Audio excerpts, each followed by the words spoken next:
test to see if, because part of it is not only making it, but validating that you've made it correctly. So first thing you would do is smell it. And what you're smelling for is something that doesn't make you revolt. Smells you don't want to have are rotten eggs, diarrhea, vomit, poop. All those smells you're designed to like be repulsed from because they're not supposed to enter your body, right? So if something smells like that, odds are the bacteria and the microorganisms that are there are usually disease causing. So our body is designed to smell bad microbes and to say, hey, you know, don't eat any more of that. People do have weird tastes that are where you're like, that, you know, it's repulsive to me and someone else likes it. But in general, those smells are designed to protect you. So first thing I do is I smell the solution. And this one to me smells slight alcohol, smells like the grapefruit that it's made out of. So there's nothing wrong with this here. I think it's gonna be great. Looking at it, you know, it's obviously using my eyes, but I'm just gonna take a drop and see. And that is excellent work.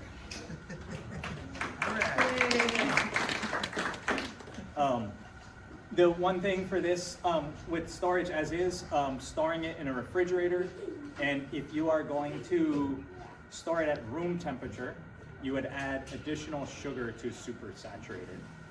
And I talked about that in the video last time, but we didn't actually do it, and I didn't bring any sugar this time, so we'll just talk more about it, but you should watch that video.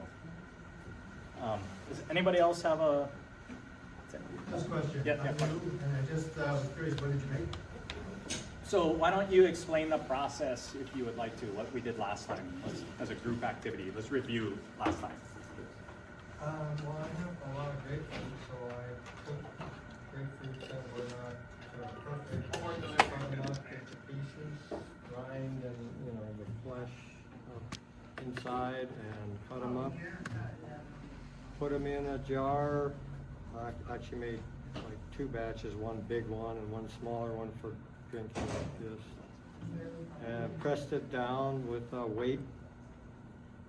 No, you know, just that's it. And sugar, you know, mixed it up real good. Squeezed it with the sugar. Really did a thorough job of getting that sugar in there. Put it in the jar, pressed it down with a weight, and just let it sit. Pour it off this juice. Pardon? Pour it off this Yeah, I juice. poured it, just the juice. Yeah. Sorry. How long did you let it sit? What's the date on that? That's Like 4 days. It says 2/6/26, so at least 4 days ago. Is that for the refrigeration? Yeah, so he made the KNF food recipe that we covered last class, and I do believe I did video it, and it will be, Laura also did, and so if you missed it, you can check out the video to learn what we did. But the basic process is you're gathering plant material, mixing with sugar. That does a osmotic extraction process, and then you let that ferment, and that's this resulting liquid here. So sugar draws out plant juice, that ferments, and becomes then bioavailable here. So this is from last class, the one that I made with everybody here. This is the comfrey, and it's pretty darn delicious. There was more of it, but I've been using it on my pancakes over the past month. So I want to share that around. It's a good batch, and if we need more, can grab more here. One question I have is I couldn't find a large quantity of dark brown sugar, so I used, they call it light brown sugar. Yeah, Is it excellent. as good as dark? The Hilo grain mill has 50 pounds of dark. I think it's called grain. Yeah, there's slight difference in the mineral content in those sugars of what's in there, but light or dark sugar creates the same osmotic pressure that you're looking for. So either of those are good for this process. And then we had another person make one from tangelos. So do you want to share what you did? Yeah. What's the date on that drink? It says 1/26. Okay, so I made it in January. I made it with my husband. We have one tangelo tree that's very prolific, and so we thought it would be a good idea to make the tangelo, because we have other citrus trees too. So tangelo to tangelo and to other citrus trees is always good for a food, to try to match it that way. We did the same thing that you did, cut up the fruit, put a lot of sugar on it, let it sit, covered it actually for the fermentation process, had it in a 5-gallon bucket, and then poured it off, and it's really delicious, really, really delicious. And so using it 1 to 500 when I spray my solutions in our on our farm.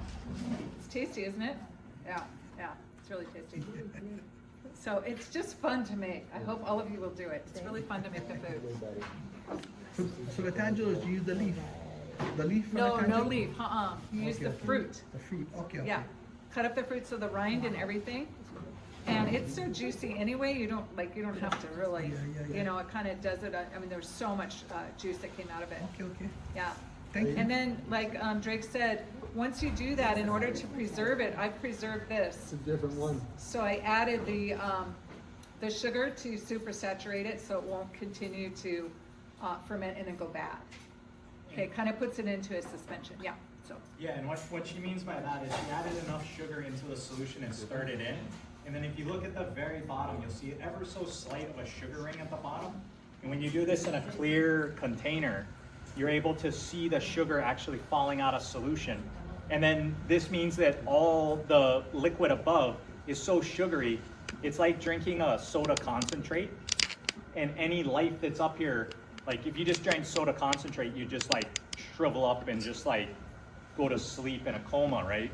Probably just like. So same thing with them. We fill this up with sugar on the very top. Then because it's very available food and really good stuff, but it's so sugary that it sleeps here. And then when we add water, then we make it so it's bioavailable again. So this preservation method by adding sugar just until you start to see it fall out of solution, and make sure you stir while you add. But this is a correct preserved, and at room temperature, this will now last a year, 2 years of storage. And if you taste this as well, it may be slightly more bitter than a regular tangelo, but that's because the peels are in there. So you're getting all this additional nutrition that's in the peels that you normally wouldn't eat. And so you're able to get unlocked, usually the peels are the most nutritious part, but we don't eat them. But through fermentation, you're pulling out this good nutrition, and that's why you taste that, and it's living a little bit bitter because the peels are in there. So any questions for these and these solutions and the correctness? And I know if you weren't here, maybe you're a little fuzzy on the process, but kind of seeing how and what these are. So that's called food. Food, yeah, this is the basis. We made food out of tangelos, made out of grapefruits, and made it out of comfrey. So these give us different nutritional profiles that we can spray on our plants and unlock that. So to use this, we would dilute it 1 to 500. That's basically 4 milliliters or I think it's 8 milliliters per gallon.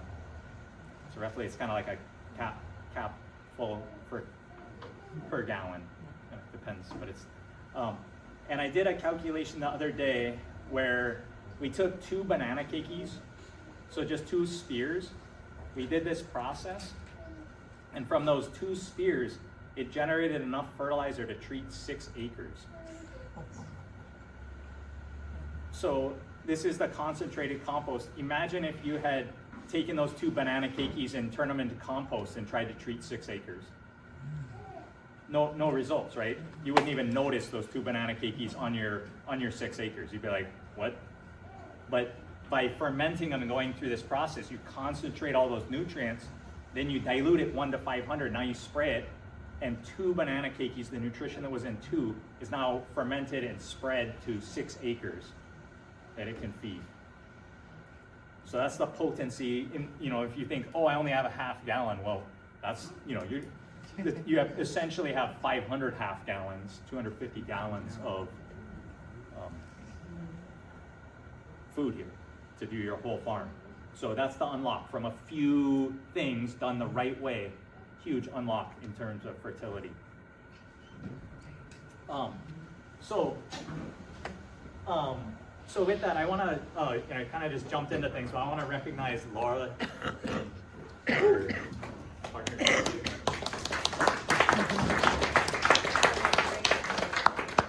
Thank you guys everyone for coming. Prem is on site and he'll be coming as well. And yeah, for those of you who don't know me, this is your first time. I'm Laura Reber and I am a junior extension agent for Pacific Crops here at Komohana Research and Extension Center. I also coordinate the East Hawaii Master Gardener program. And Prem, my partner in this, he is the junior livestock agent for the county of Hawaii. And so we thought together, because Korean natural farming has both important for livestock as much as it's plants, that we thought we could combine forces and welcome the Korean natural farming community back and give them a space for us all to meet, eat, because eating is how we all come together, and that's why we do what we do. Talk story.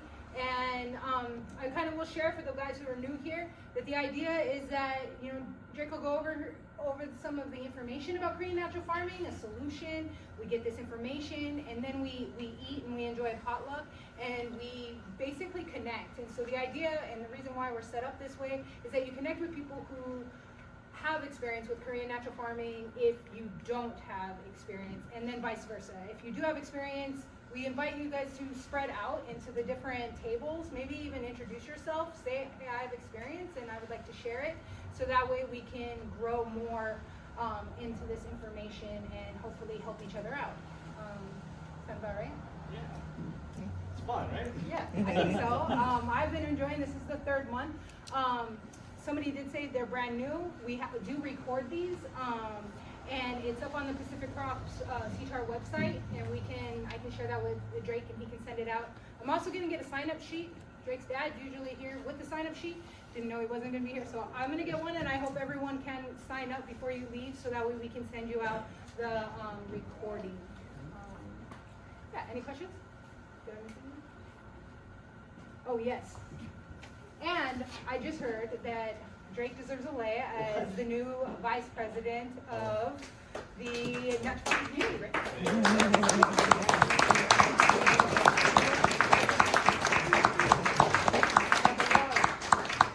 Awesome, guys. Can you repeat the position again? Cool. Yeah, so we have a nonprofit educational organization called Cho Global Natural Farming Hawaii that has been, I think 2015 was its founding, and we just had elections, and I was on the board, and then now I'm the vice president of Cho Global Natural Farming Hawaii. So it's gonna be a good, just anchor for natural farming, really, So on this, that's a great. Drake, can I say something? Yes, please, Mike. Please. The board in Hawaii, when Master Cho passed, became the total entity for the whole world. So what now, Drake and the president, secretary, and the rest of the board members answer all the questions across the world. I mean, I just got through doing a bunch of piggeries in American soil. And right now, we're looking at building a bunch of more in the Caribbean, in Puerto Rico. So basically, what Master Cho used to do, this is what this gentleman is going to do in Hawaii, and spread it across the world. My job was to make sure that he could teach, because I'm on the board. A board member will sit in every seminar that somebody teaches. And he will make the decision whether what is being taught is right. And right now, I'm giving him the main class. He's actual. Thank you, brother. Yeah, thank you, Mike. And yeah, so this, if you don't know, this is Master Cho. I actually, Ruth Matthews was here.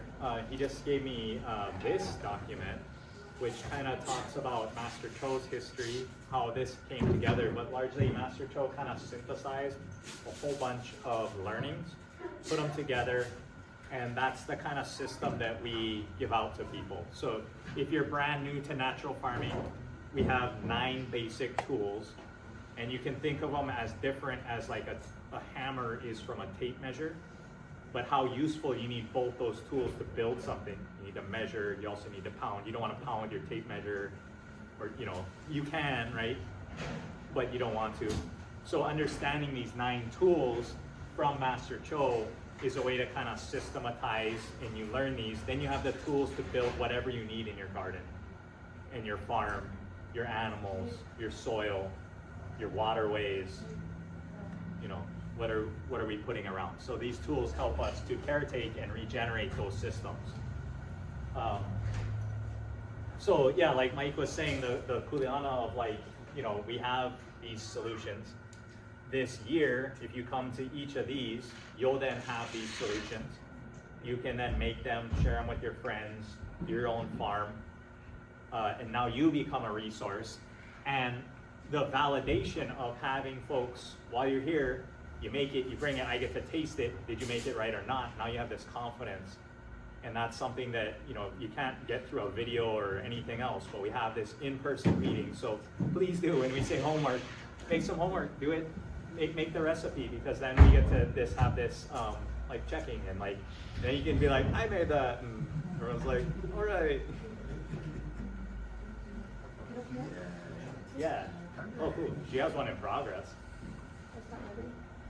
Well, no, it's in progress. We might be able to pour it off. That looks awesome. Cool. Nice. Cool. There you go. This is what it looks like in progress. So with that, tonight's topic is actually what I call a cleanser, but it's really vinegar. And so I'm gonna pull up a little PDF here, hopefully, maybe.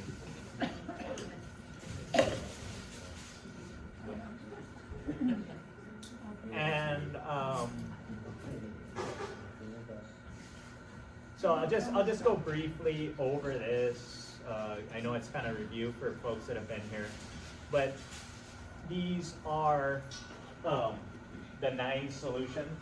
There are microbes, protectors, food. This is what we covered so far, was food. So if you feel like you don't know what these are, that's okay. We all don't know yet. Food. Tonight we're gonna do cleanser. Then I think next month we'll do medicine, just because it's a little bit bigger of a thing, and then structure is easy. These 2 are easy. This one is a whole wildness. Structure, fuel, there's reproduction, and the last one coming down is minerals. So with just the understanding of what you think medicine is for and planting and those things, a lot of this aligns. So your intuition of already thinking what you know, So how would we use cleanser in a garden? Clean off mold. Flush stuff out of the plant? Yep. Bugs? Gold? Whatever it is, those bumps. Bumps. Gall. Whatever it is, bump. Gall. Gall? G-A-U-L. I don't know what that is. It's my problem is I don't know what it is. Gall. It's not pretty. Okay, yeah, let's clean that out, right? Gall, get rid of that. Yeah, whatever, you don't want it. What else?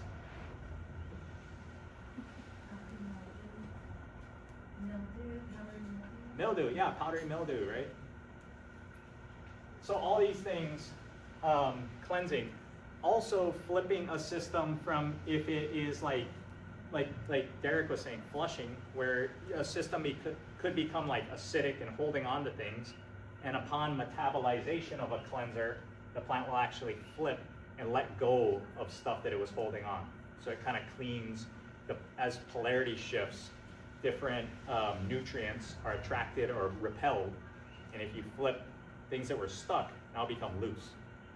So it's a way to like clean things out, loosen, flush, clean out. And does anybody themselves drink apple cider vinegar? What do you, why do you drink it? When I get a tummy, Yeah. you know, like if I work out really hard and the acid in my stomach all messed up, I usually take a shot of like apple cider vinegar and kind of rebalances my stomach from like that overexertion. Yeah. So that's acidic flipping alkaline to like get him, you know, like, yeah. What? I mean, a skeleton egg that has apple cider vinegar in it. Yeah, for flavor, right? I give it to my chickens because they stopped laying eggs. And that And it helped, yes. It like went from 2 eggs a day to 20. Right on. Yeah, I just added in the water, like a cup to 5 gallons. Who else? Someone over here. Who does apple cider vinegar? Oh yeah, he cooks with it too. Cook with it? Yeah, softens like pork, make pork adobo. Yeah, pork adobo. Yeah. It's good to gargle, like, if you have a sore throat. Cleans up. Or like antibacterial, kind of like cleaning out, maybe like you got strep throat or like help. Yeah. And it helps clear out the congestion. Yeah, so getting rid of sickness by gargling, by just, you know, having it present. If you have heartburn, it helps too. Heartburn? Because it flips the pH. Yeah. Do we ever think of our plants getting heartburn? I'm sure they Maybe it's not growing because it has heartburn. do. I make fire cider with it and drink a little bit every day in the morning. That's just for general health, yeah? You just use a general fire cider boost in the morning? Right on. I'm going to be making my own mountain apple cider when they're in season this year. 5-gallon bucket. I used So- to make pear cider in California because there's just so much waste. So here it's the mountain apples. Yes. Yeah, starfruit's another great candidate. You gotta, I'm not exactly sure what it is, but I know my father took it every evening, like a spoonful, and it used to be pretty good. It's generally good for health and, digestion, and lower cholesterol. yeah. I take apple cider vinegar pills for gout. I get gout. Oh, And it helps flush out the uric acid in the system. oh. Yeah, that's helpful.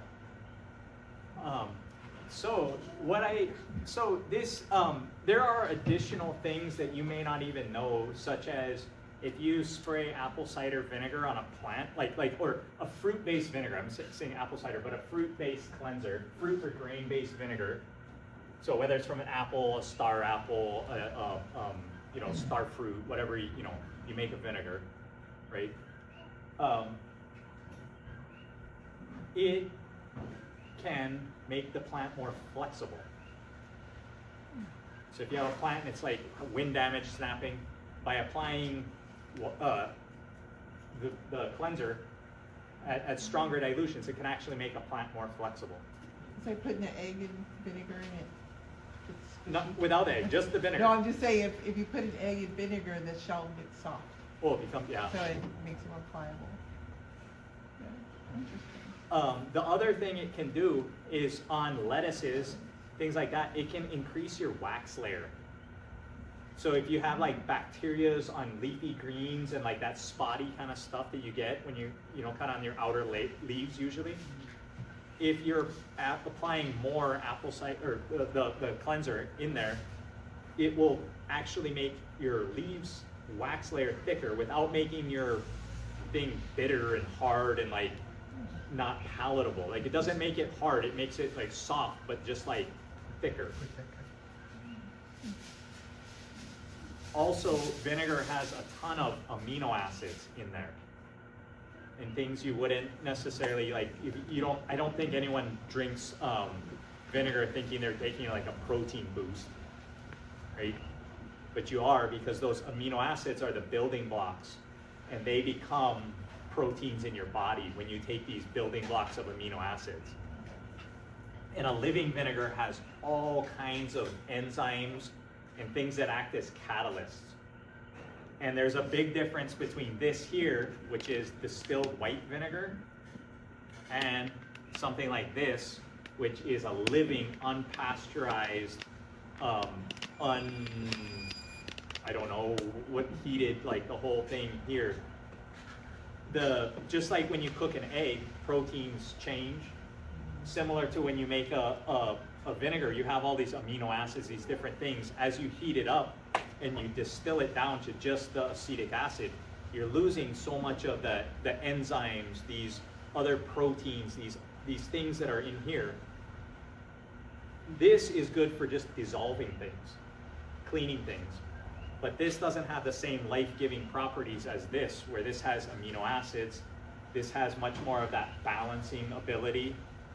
I don't think anybody who gets heartburn and goes and grabs like a thing of white vinegar, but somehow the apple cider vinegar does help in that. So it's more than just like the chemical bits of it is what I'm trying to get here. And that this product is not the same as this one. So making your own living vinegar, there's so many more benefits besides just having, changing pHs and this type of chemical thing. You're creating a living biology here. So any questions on that before we get into the process of how to make it? Everyone has pretty familiarity. Who loves vinegar? Oh yeah, my friends are there. Okay, so I am gonna send. Who brought this one? This is the banana. Jolani. All right, I'll sample and we'll see. So we also had some folks bring some good vinegars. So Jolani, how did you make this? It's from green banana, I think, on the lid. It does say green banana, yes. Yeah, so I got that chopped up with this, wash it and leave the skin, and you put it with sugar, like 1-to-1, and fill it 2/3 full, like in a jar. I put it in a crock, and I put a cloth or paper towel over it with a rubber band, and you would send it 10 days. It's 2/3 full. After 10 days, I strain it and let it strain passively. You don't squeeze anything. And then that's your product. Okay, I'm gonna say that in this, I think you need to add more sugar to your start. And there's a way that when you're first measuring your material, there's a certain level of, what do they, like, when you look through a bricks meter,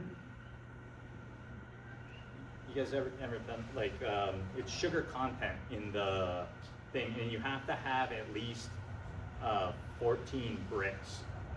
So you can make vinegar from any material, but if you don't have enough material to convert all the material to vinegar, it'll just stay kind of water. And this one here is not completely done. Like this is like a mid vinegar. It's like halfway, but I don't think there was enough sugar and or time to convert all the way. So you could correct this by throwing in like a spoonful of sugar to this, and then it would give enough sugar and it would kind of ferment and continue to go. But I think this one didn't start with enough sugar to start, versus this one where this one's turned completely to a vinegar. And if I would let tasting this one is great.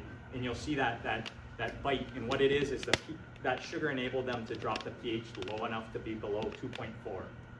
Whereas this one doesn't have that same bite, so I don't think the pH is quite down to 2.4. No. Yeah. So when I add more sugar, do I put a cloth over it, or that kind of lid? So with vinegar, breathable lid is where you want to be. If you put a sealed lid, you will create alcohol. You can create alcohol and then open it and let that alcohol turn to a vinegar. There's no problem with that. But if you do not have air contact, you'll create alcohol instead of vinegar. So I have one up here that is in process going. Could you tell us times on those, like what amount of days? Yeah, yeah. So the process here of how to start it can take as short as a day. They can make vinegar, but natural vinegars are typically 3 to 6 months.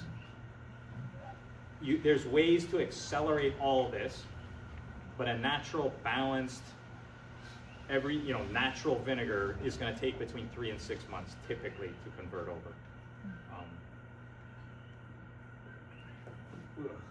I made a mistake when I explained what I did.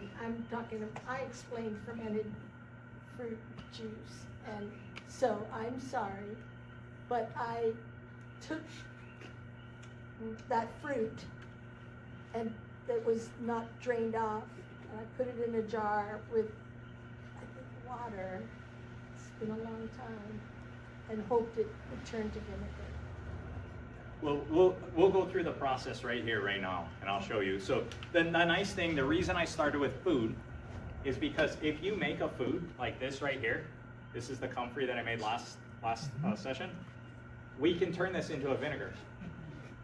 The comfrey is not going to be as good as the fruits because it's a leaf. It will start turning into vinegar, but it doesn't have the same enzymes as like the apple cider, where that kind of like, it has something to do with fruits. I don't know. That's why they make wine out of that versus wine out of grass. You know, like, I don't know how all the particulars work. But I can make this. So the recipe is just really, really, really simple when you have food. You take your food and put it into a container where you can make the bottom third of what you're going to make is food. Then you take whatever that volume was and you double it. So if I put in 2 ounces of food, I would add 4, like so 4 ounces of water, and that would turn my 2 ounces of food into a vinegar. So whatever volume you have, you double that. So if this is, I don't know, doesn't have a measurement, but you just add twice as much water, and then put a breathable lid. And if you have a living vinegar already, pour a splash in, because that gets your whole colony of everything that was making this living vinegar, and it just lands in there and it just kickstarts them to be like, hey, here's your stuff to go and make. Or you can take what they call a mother, which is these. So this is a vinegar that I've made. It's been hanging at the farm, and it creates these pancake looking things. Have you guys seen these, like kombuchas and? Yeah, like a pellicle.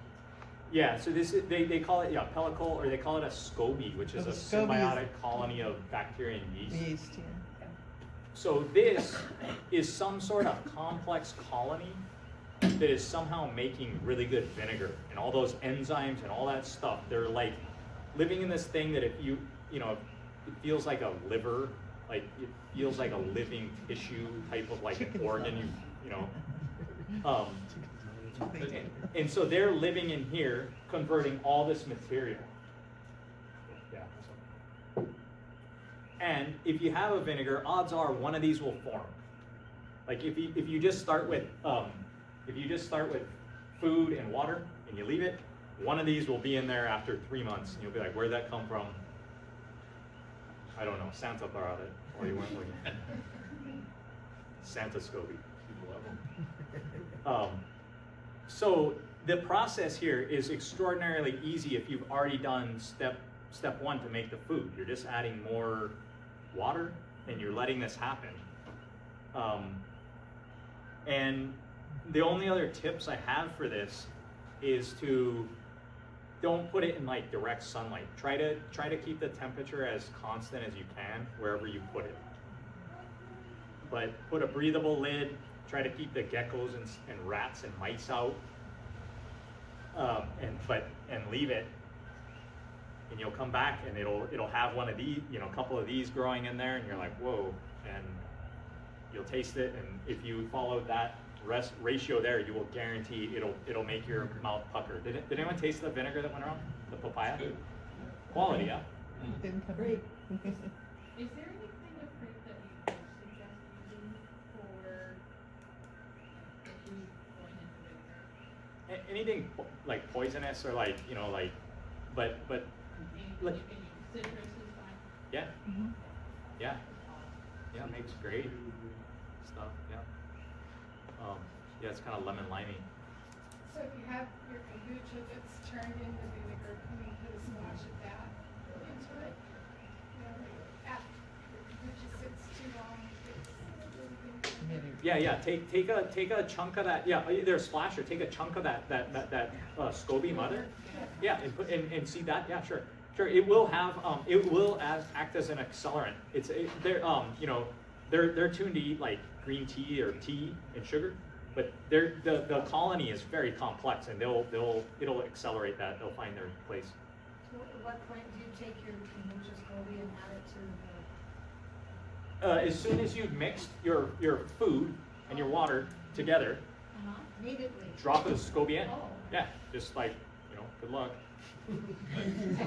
After your SCOBY's already, you know, like 10, 12 days, whatever. Your SCOBY's ready. Yeah, yeah, yeah. I've been Yeah. doing kombucha for almost 15, 20 years, and you don't need the pellicle. You could throw that away, and it's just, everything is in there, in the tea, or in, you know, if you add from olds. Like pour a small batch liquid. back. Yeah, and I just toss the scobies, my chickens eat them. And then Yeah. it'll grow a new pellicle on the top. The mushroom does have some stuff in it, but not, mostly it sucks up all the what is it called, So it may not even be beneficial then. You're saying not it's really, SCOBY.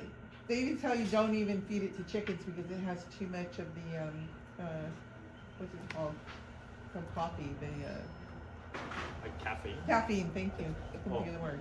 Yeah, Wild. it sucks up all the caffeine from the tea, Huh. yeah.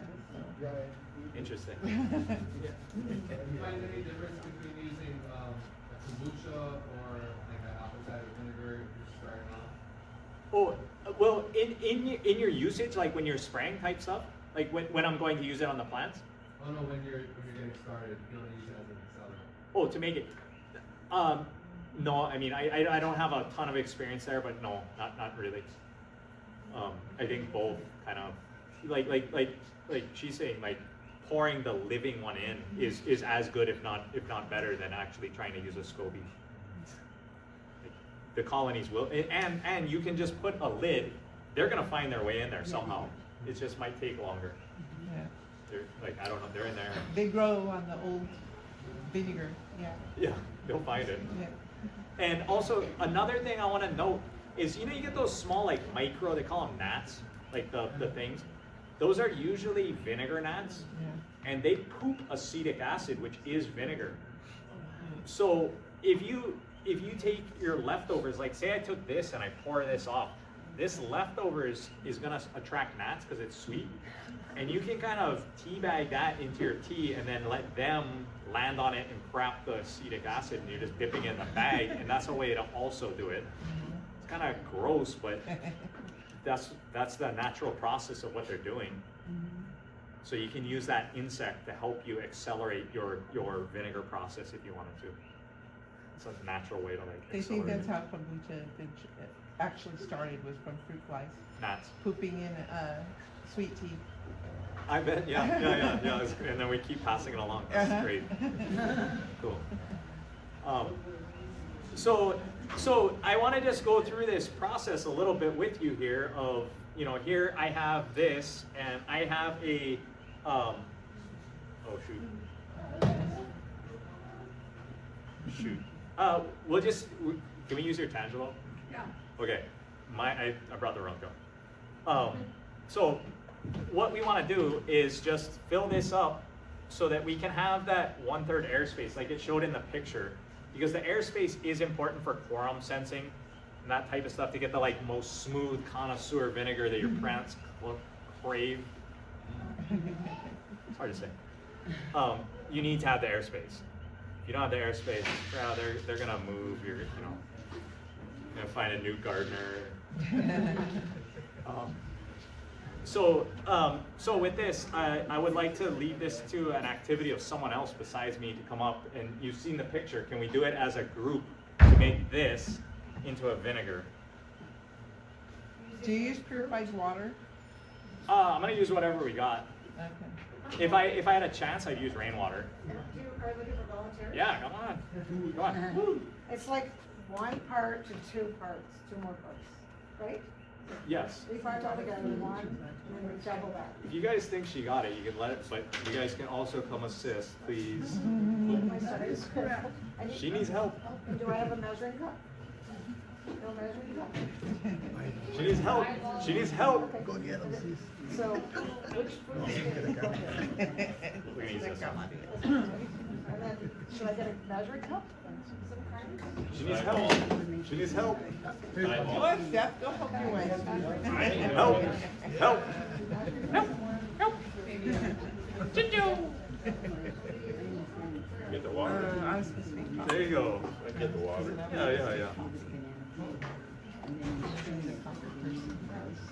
Need rainwater? Yeah.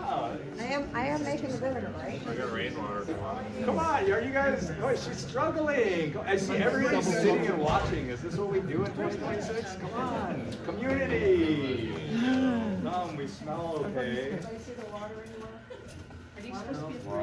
Alright, I'll get the water. Did you get homework? Yeah, I'll get it. Wait, you want me to check it? No, perfect. Yeah, we went through, but yeah. All right. You ready for? I did banana leaves. Didn't work very well. Right behind you, brother.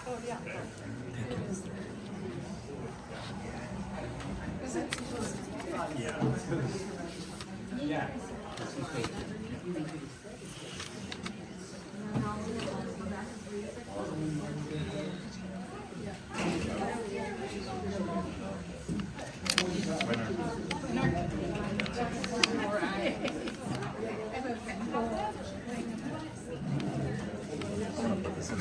Oh, good. Yeah, no, good. I want to see if you can smell it. Okay, so dump on it.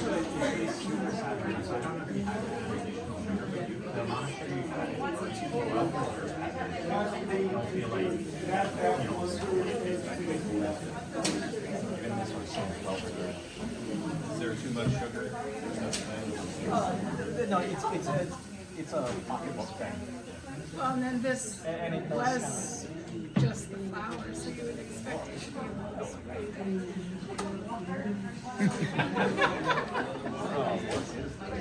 It's the Mexican sandwich. It is wild. Yeah. Those things grow like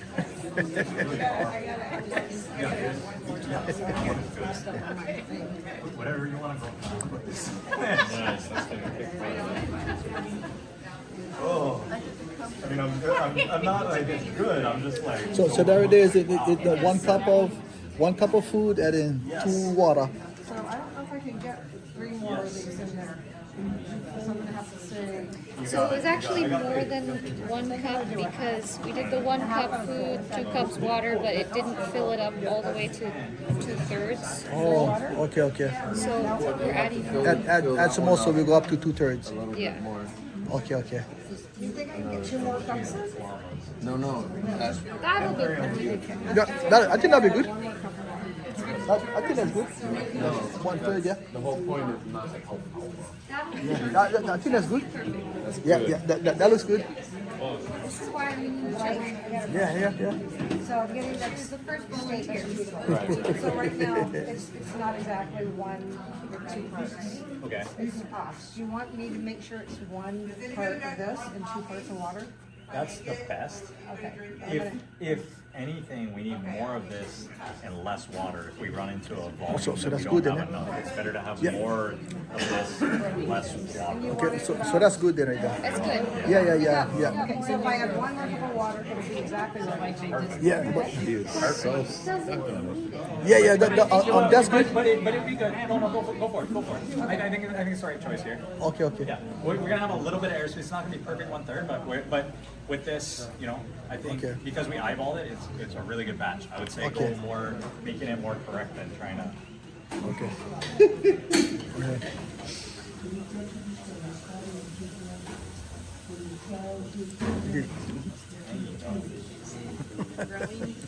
Easy growing.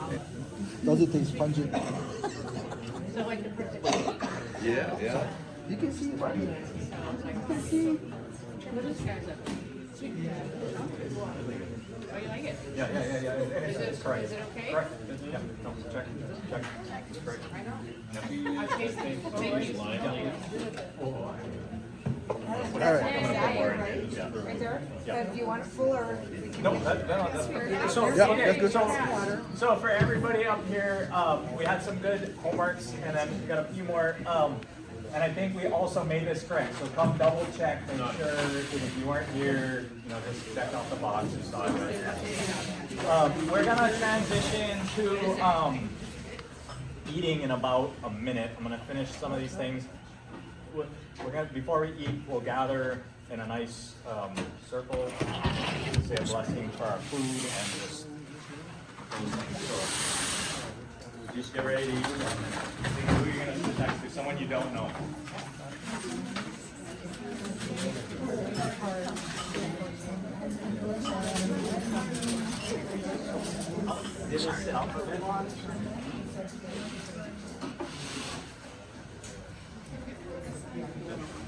You made that, Chef? Something good. It's a comfort. For some, it's smelling a little vinegary, even though it smells like that. Yeah, I think of Are we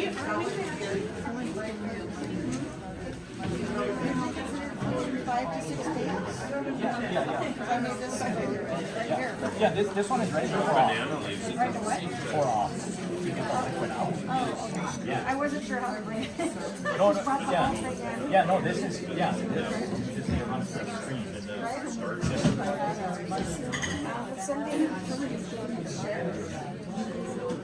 So he said it's ready to pour off.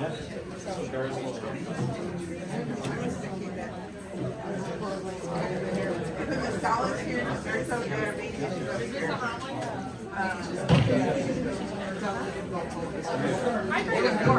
Warm, yeah. Like solid here. Try it.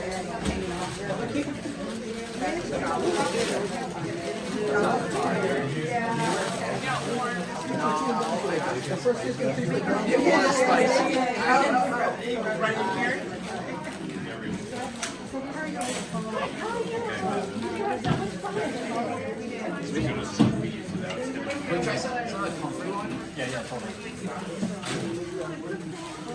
Oh, you pour it off. Oh, yeah. Okay. Yeah.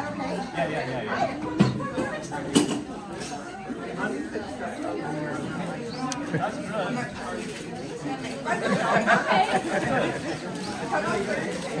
That's interesting. Yeah, that's really good. Perfect. No, it's perfect. Good.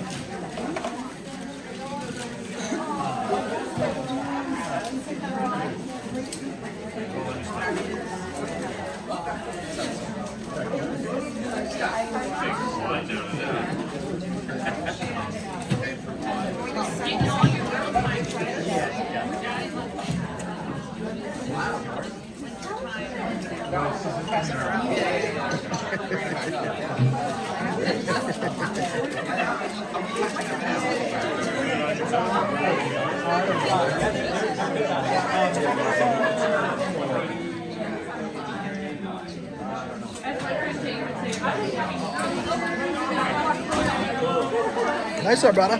Yeah, sticky hand. That's a good sign. Learn first stop. Are you good? Yeah.